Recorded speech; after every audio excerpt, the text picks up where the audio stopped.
cruise. But sometimes life can come as a test. Sometimes life is like a school.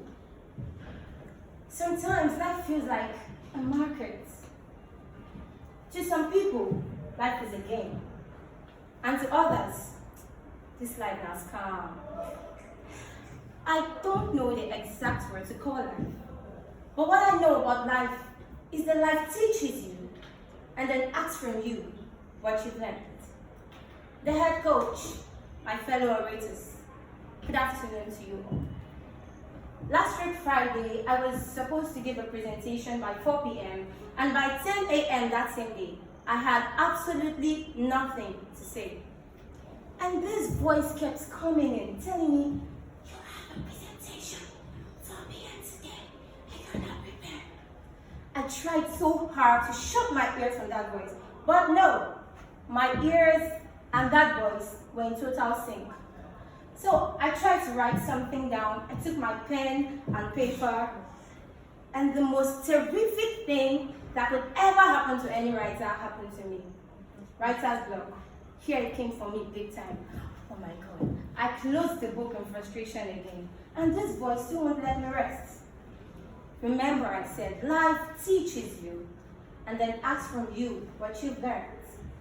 I remembered when I was in my 3rd year in the university and I chose writing and publishing as my entrepreneurship course.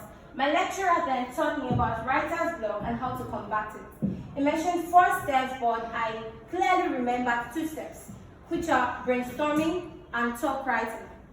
Brainstorming happens when you bring a group of people together, tell them about your topic, they say their ideas, and you get something from that. So I tried brainstorming. I walked up to a friend and I said, girl, I have a presentation today by 4 p.m. and I still don't know what to say. And we started talking about what I could say.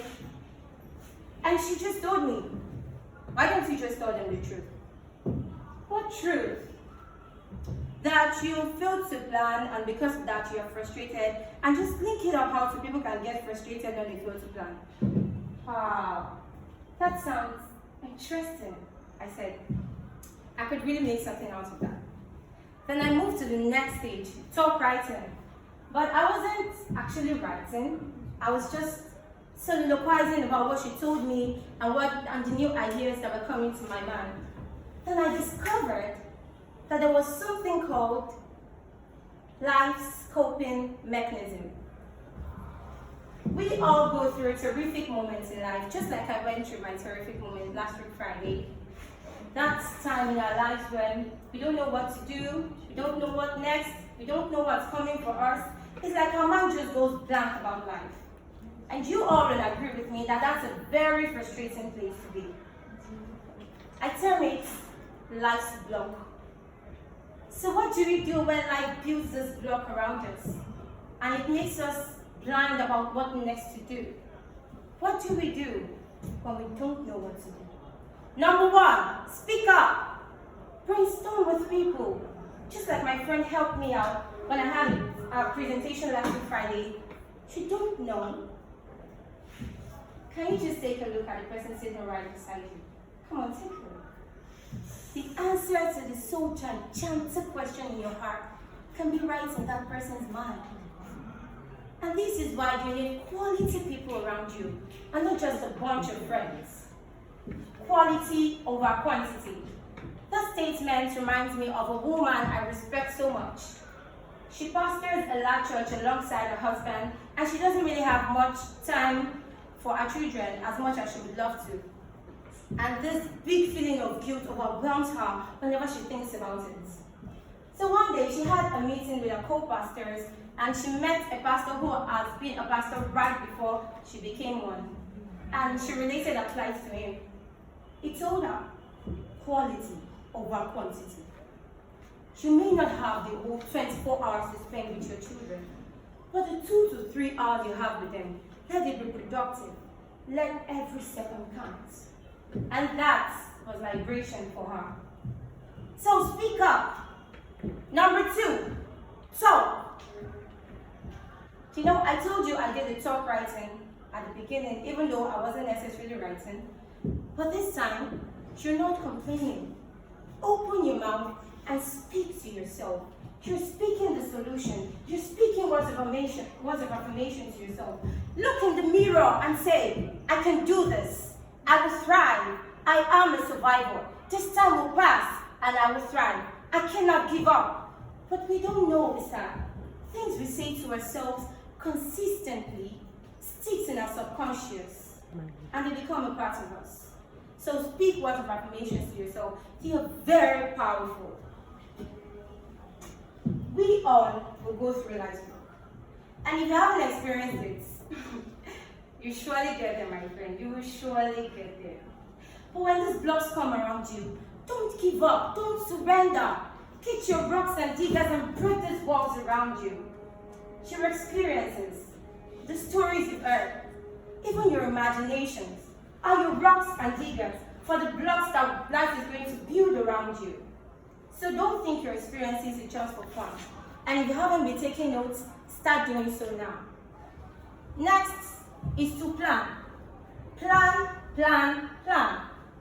So I've said you've spoken up, you've spoken words of affirmation to yourself. Don't just sit there. Do you want to see growth? Be intentional.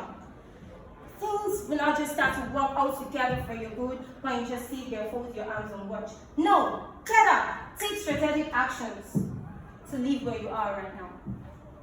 And then I could just wrap it all up there, but I would really be cheating you if I didn't tell you this last point, which is pray.